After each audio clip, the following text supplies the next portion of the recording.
大家好啊，阿夫拉，今日咧就同大家分享咧玩咗《星穹鐵道》啦60日啦嘅體驗，咁亦都係一啲嘅新手咧，一開始玩嗰陣會遇到一系列嘅問題，就用我玩咗60日嘅經驗咧去同大家做個分享。不過講之前咧，我就分享下我嘅進度。咁依家人物嘅卡池已經係抽到去流形同埋羽梅，目前嚟講咧，呢兩個人物我都抽咗噶啦。咁另外就係羽梅嘅光追，我亦都抽咗出嚟。咁抽嘅過程咧就冇歪到，我就好開心。對一啲嘅老手咧，可能就會比較容易，因為佢哋好多都係有羽梅噶嘛，佢今次係搞復刻點解嘅啫，咁佢哋專心抽流形就搞掂噶啦。而新手咧去搞人物咧就要有壓力少少啦。咁都開始咧進入我哋今次影片嘅主題。當一個新手咧玩星穹鐵道嗰陣咧，第一樣要考慮就係抽人物咧要考慮嘅嘢，特別係一個人物嘅適用性，佢需要考慮嘅，並唔係咧就乜都人物我中意啊我就抽，咁我盞抽到你破產嘅啫。咁我都要留意網上咧有一啲分享咧，就係點樣去配呢個人物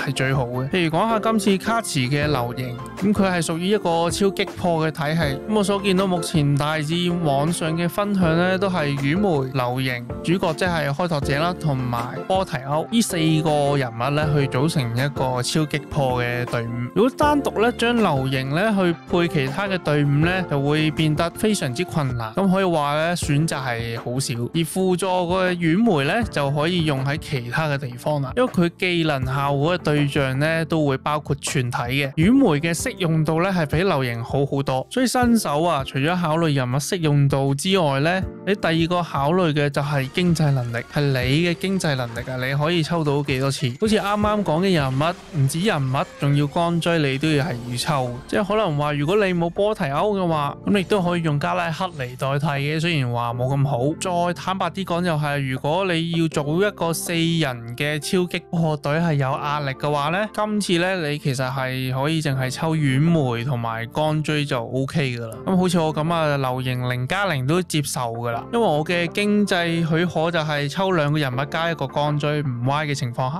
咁我就梗係做到啦。所以對於我嚟講，目前羽梅、流形、主角啦、開拓者啦，加埋加拉克呢，咁我就個人認為已經夠做噶啦。咁對於我哋呢啲有工作有收入嘅玩家嚟講嘅話，其實抽幾多次都好啦，其實個壓力都唔係話好大。但我覺得要為自己嘅慾望咧，同埋想得到嘅嘢咧，去設置一個上限同埋限制，超過嘅話就要停手啦。咁喺你哋嘅抽卡計劃裏面咧，你哋亦都要有一個，例如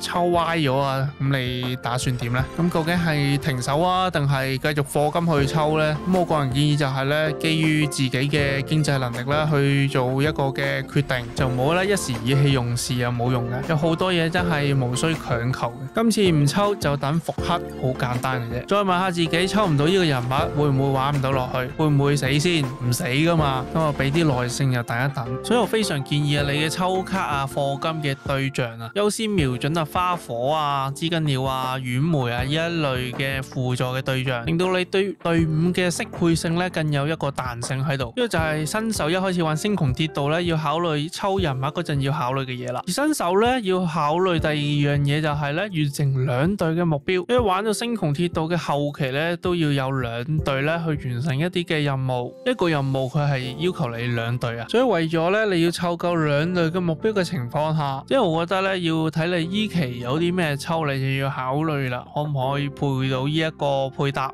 咁譬如話你想做 DOT 隊，咁你要等卡夫卡喎，又要等銀行喎，都唔知等幾耐。你咁等落去咧，半年都組唔到第2隊噶啦。所以你見到我玩第1個月嗰陣啊，見到啊沙金啊、資金鳥啊一類嘅追擊隊嘅配搭咧，一出嚟之後咧，就即刻啦唔理3、7日，一組咗第1隊先，抽晒啲人物先。如果嗰啲人物啊太貴跟唔上，你就考慮一啲組隊經濟嘅方案啦。譬如我頭先所講嘅超擊破隊伍啊，你嘅主角你嘅加拉克咧，呢度都幫你慳翻唔少錢嘅。咁但係咧，下新手嚟講咧，你完成2隊嘅目標係用嚟做咩呢？你係要用嚟追求通關而唔係零 T， 呢個就真係好緊要。見其他 YouTuber 好爽咁樣，哇，組到一隊啦，跟住零 T 啊，切菜咁樣打波，跟住過關。你睇佢玩就爽啦，你自己就好唔爽。所以最緊要就係你玩呢個遊戲，你要搞清楚你自己嘅目標係啲乜嘢。做一隊有意義嘅隊伍就係追求呢個通關嘅啫。乜嘢零 T 啊之後嗰啲嘢唔係依家諗嘅，係你之後有好多人物，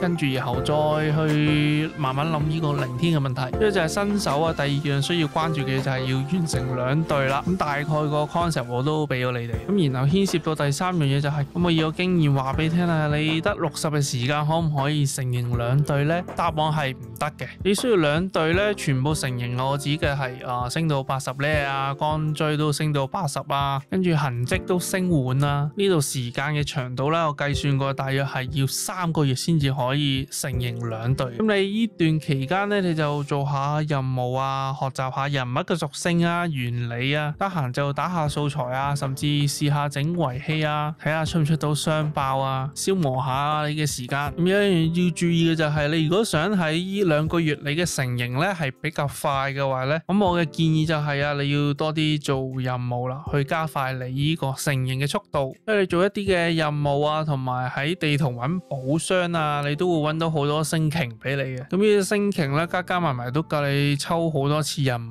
噶啦。咁我自己就真係唔好太懶，但確實真係要花啲時間嘅。譬如我俾下你哋睇下我嘅進度，除咗依家 2.3 版本啱啱出嘅任務之外呢，其他過去嘅版本啊，甚至係寶箱啊，基本上我都揾過晒噶啦。不洛康尼都有好多地圖都俾我揾過晒嗰啲寶箱噶啦，係剩低4-5張最近出嗰啲 2.2 啊、2.3地圖就未揾晒，其他都揾晒噶啦。你要日日咁認真咁揾呢，去做任務啊，去揾寶箱啊，呢度都花你超過半個月時間噶啦。咁你就當浸沉喺呢個遊戲度體驗下佢哋嘅故事啊嘅設定啊，咪好好享受一下。基本上呢個遊戲嘅課金啊，其實真係好簡單嘅啫，需要考慮嘅嘢係唔使太多，只需要兼顧抽人物啊、鋼錐啊，甚至有啲關鍵人物呢係值得去重複抽呢，去獲得星雲嘅。而其他需要花錢嘅就得呢個嘅列車補給啦，同埋無名婚禮。咁亦都咧十分推薦呢一啲玩呢個遊戲長期嘅玩家呢，就係放埋呢2個項目呢，去幫自己啊獲得更多嘅星鯨呢，同埋有更多嘅素材去做遺器。呢度嘅消費真係唔係話好多錢嘅啫，呢2個項目所消費嘅錢啊，你喺出面食1餐2餐飯都冇咗㗎。所以我特別鼓勵新手一開始玩嗰陣呢，就唔好蝕底啦，呢2個都放咗去。咁大致上呢，我嘅第2隊伍呢，暫時就會用超擊破嚟頂住先。咁我之後咧會再睇下婉梅咧，仲可以配搭邊一啲嘅隊伍，所以我只要抽到流形呢個人物咧就心滿意足啦。我亦都冇諗住話特別去想升佢嘅，反而我對之後將會出嘅翡翠咧就更有興趣。咁我依家啲星鯨咧就留住咧，到時等睇下呢個翡翠咧出嚟嘅最終版本係點樣，就再決定咧用幾多星鯨去抽佢。咁呢個就係大致上我嘅進度同埋計劃啦。咁今日嘅分享就到呢度。咁我希望今集嘅內容咧會幫到新手，中意條片嘅朋友就記得撳個 like、留言、訂閱同埋打個鐘仔，我哋下次再見。